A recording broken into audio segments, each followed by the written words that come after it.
জিন্দিগি মানে আমার মনে যা চায় তা। চুল রাখবা কেমনে, আমার মনে যা চায়। জামা পরবা কোনটা, আমার মনে যেটা চায়। প্যান্ট পরবা কোনটা, আমার মনে যেটা চায়। আমার মনে যেটা চায়, আমি যেটা ভাল লাগে এটা করবো, এ না অন্যের কি। আর আমি স্বাধীন, আমি মুক্ত, আমি আজাদ। যা মন চায় তা করা, আল্লাহর বিধান, রসুলের বিধান, আখিরাতের ফিকির বাদ দিয়ে শুধু মনের ইচ্ছা মতো চলা। বাপ, আপনাদেরকে শুনাই, আপনাদেরকে বলি, একজন হলো মনে রাখেন, কোরআনুল কারীমের মধ্যে কথা স্পষ্ট আছে। সূরা আরাফের মধ্যে আল্লাহ বলেন, ওয়াত্তাবা হাওয়াহু ফামাসালুহু কামাসালিল কালব। যে মনের ইচ্ছা মতো চলে, তার মনে যা চায় তা। কিসের আল্লাহ, কিসের রসুল, কিসের শরীয়ত, কিসের বিধান, আমি মানি না কিচ্ছু, আমার মনে যেটা চায় আমি এটাই করব। খোদার কসম আল্লাহ বলছে, ওই ব্যক্তির উদাহরণ হলো কুত্তার মতো, কুত্তার মতো, কুত্তার মতো, কুত্তার মতো। এটা কুত্তার মতো, এটা কুত্তা। এটা ওই জিন্দিগি কুত্তার জিন্দিগি, ওই জীবন কুত্তার জীবন। ফামাসালুহু কামাসালিল কালব। কালব অর্থ কুকুর। আপনি জিজ্ঞেস করি, রাগ হইবার কোন সিস্টেম নাই। কোরআনের আয়াত, কার লগে রাগ হইবার? এজন্য সেজদাবিহীন যে যুবক রাত কাটায়, ওটা জানোয়ার, এটা কুত্তার জীবন কাটায়, কুত্তার জীবন।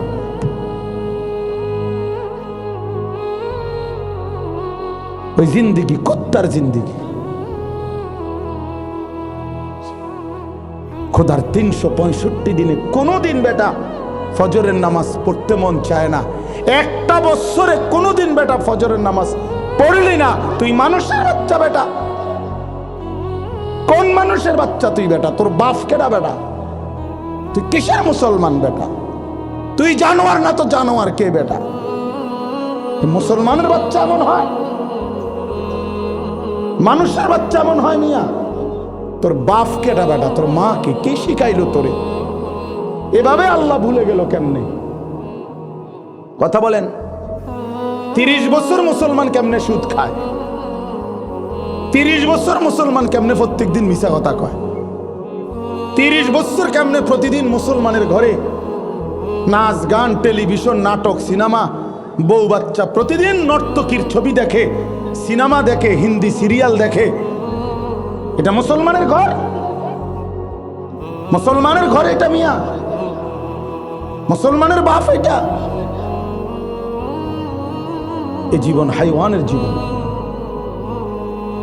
এ জীবন জন্তু জানোয়ারের জীবন, এ জীবন পশুর জীবন, যে জীবনে মালিকের বিধান নাই, সৃষ্টিকর্তার থেকে যে বিচ্ছিন্ন হয়ে যায়। আল্লাহ তাআলা কোরআনে বলছেন, আমার থেকে যে ছুটে গেল, ফাকান্নামা খাররা মিনাস সামা, তাকে যেন ফেরেশতা 7 আসমানের উপর থেকে মাটিতে আছাড় মারল।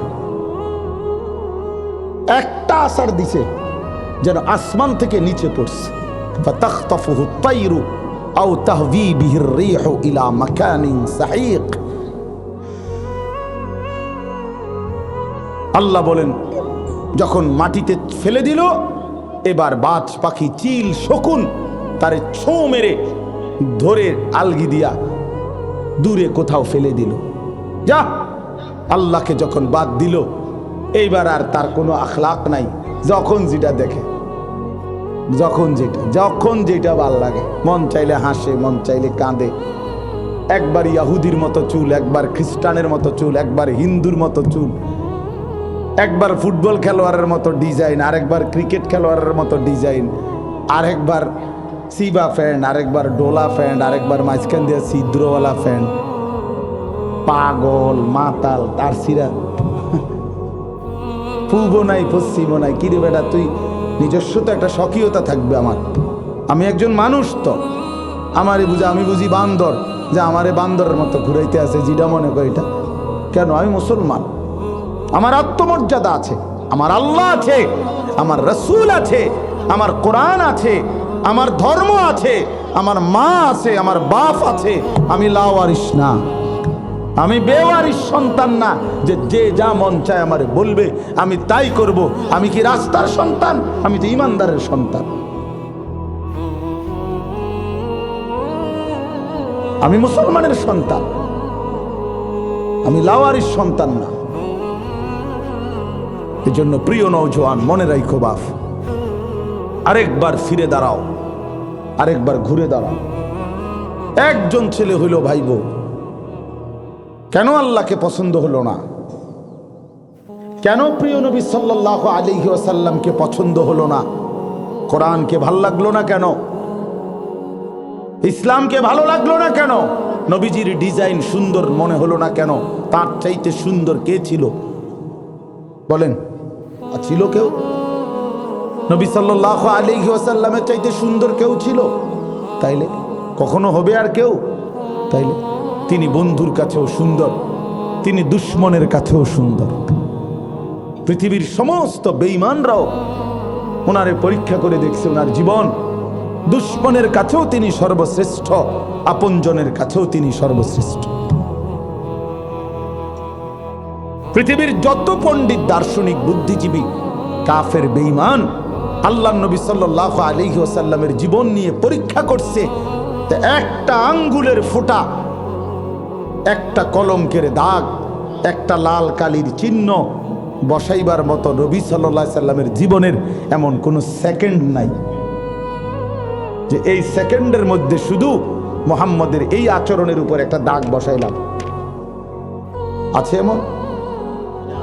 তাইলে ওয়া ইন্নাকা লাআলা খুলুকিন আযীম, সর্বশ্রেষ্ঠ সুমহান আখলাক দিয়ে আল্লাহ বলেন, বন্ধু আমি আপনাকে আমি বানিয়েছি, আমি পাঠিয়েছি, আমি সাজিয়েছি।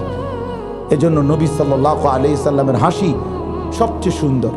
তিনি কাঁদলেও সুন্দর, তিনি হাঁটলেও সুন্দর, তিনি বসলেও সুন্দর, তিনি কথা বললেও সুন্দর, তিনি চুপ থাকলেও সুন্দর, তিনি সিদ্ধান্ত দিলেও সুন্দর, তিনি নীরব থাকলেও সুন্দর। তিনি তিনি তিনি তিনি তার তুলনা তিনি।